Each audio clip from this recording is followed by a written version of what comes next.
హైదరాబాద్ నగరంలోని అంబర్పేటలోని AK function హాల్లో Bethel cell best church ఆధ్వర్యంలో గుడ్ ఫ్రైడే సందర్భంగా భక్తి శ్రద్ధలతో ప్రత్యేక ప్రార్థనలు నిర్వహించారు. ఈ కార్యక్రమంలో bishop K Sudhakar good Friday యొక్క ఆధ్యాత్మిక ప్రాముఖ్యతను వివరించారు. మొదటి మానవుడైన ఆదాము చేసిన పాపం వల్ల సమస్త మానవాళు పాపంలో పడిపోయారని, పాపానికి శిక్ష అనివార్యమని తెలిపారు. అయితే దేవుడు తన అపారమైన ప్రేమతో మనపై పడాల్సిన శిక్షను తన కుమారుడైన జీసస్ క్రైస్ట్ పై ఉంచాడని పేర్కొన్నారు. పాపం మనుషులు చేసినప్పటికీ శిక్షను యేసుక్రీస్తు స్వీకరించి శిలువపై రక్తం చిందించి ప్రాణత్యాగం చేశారని తెలిపారు. మూడవ దినమున ఆయన తిరిగి లేచిన సంఘటన విశ్వాసానికి మూల స్తంభమని, ఆయన మరణం ద్వారా మనుషులకు విమోచనం కలిగిందని వివరించారు. యేసు ప్రభువు చూపించిన మార్గం శాంతి, ప్రేమ, సేవల మార్గమని, అది సమాజానికి అత్యంత అవసరమని అన్నారు. ఆయనలో విశ్వాసం ఉంచితే వ్యక్తిగత జీవితాలు మాత్రమే కాకుండా దేశం కూడా అభివృద్ధి దిశగా పయనిస్తుందని బిషప్ కె సుధాకర్ విశ్వాసం వ్యక్తం చేశారు. ఈ కార్యక్రమంలో పెద్ద సంఖ్యలో విశ్వాసులు పాల్గొని భక్తి శ్రద్ధలతో ప్రార్థనలు నిర్వహించారు.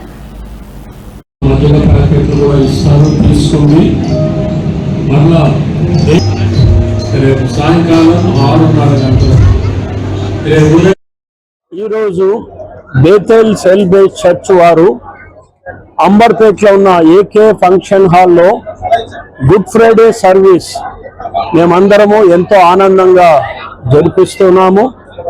కాబట్టి ఈ యొక్క సందేశాన్ని ప్రసారం చేస్తున్నటువంటి మా మీడియా మిత్రులకు మేము ప్రత్యేకంగా వందనాలు చెల్లిస్తాం. ఈరోజు ప్రపంచవ్యాప్తంగా ఈ గుడ్ ఫ్రైడేని జరిపించుకుంటూ ఉన్నారు. ఈ గుడ్ ఫ్రైడే యొక్క ముఖ్యమైన ఉద్దేశం ఏమనగా, మొదటి మానవుడైన ఆదాము పాపం చేశాడు. ఆ ఆదాము ద్వారా మనుషులందరూ పాపంలో జన్మించారు. కాబట్టి పాపంలో చనిపోతే నరకానికి వెళ్తారని దేవుని వాక్యం సెలవిస్తున్నది. దేవుడు న్యాయవంతుడు, నీతిమంతుడు కాబట్టి పాపాన్ని తప్పనిసరిగా శిక్షించాలి. అందుకే ఆ శిక్ష తన కుమారుడైన యేసు ప్రభు పైన ఈ శుక్రవారం రోజున ఆ శిక్ష ఆయన మీద పడింది. పాపం చేసింది మనము, శిక్ష పొందింది ఆయన. ఆయన ఏ పాపము ఎరగడు, పాపం లేకుండా జన్మించాడు, పాపం లేకుండా ఆయన జీవించాడు 33.5 సంవత్సరాలు. మరి మానవులందరి పాపాల కొరకై ఆ శిలువలో రక్తము చిందించి చనిపోయి పాతి పెట్టబడి 3వ దినమున తిరిగి లేచాడు. ఈ లోకంలో అందరూ బతకడానికి పుడుతున్నారు కానీ యేసు ప్రభు ఒక్కడే చనిపోవడానికి ఈ లోకంలో జన్మించాడు. ఆయన చావు ద్వారా అనేక ఆశీర్వాదాలు ఉన్నాయి. ముఖ్యంగా ఏ మరణం అయితే మనుషులందరినీ భయపెడుతున్నదో ఆ మరణపు ముళ్ళును ఆయన మరణం ద్వారా తెంచివేశారు.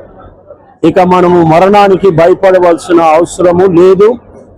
అదేవిధంగా యేసు ప్రభు శిలువలో చనిపోవడం ద్వారా మన శాపము కొట్టివేయబడింది, మన పాపాలు కొట్టివేయబడ్డాయి, మన దరిద్రత కొట్టివేయబడింది. ఈ విధంగా యేసు ప్రభు శిలువ కార్యం ద్వారా అనేక ఆశీర్వాదాలు.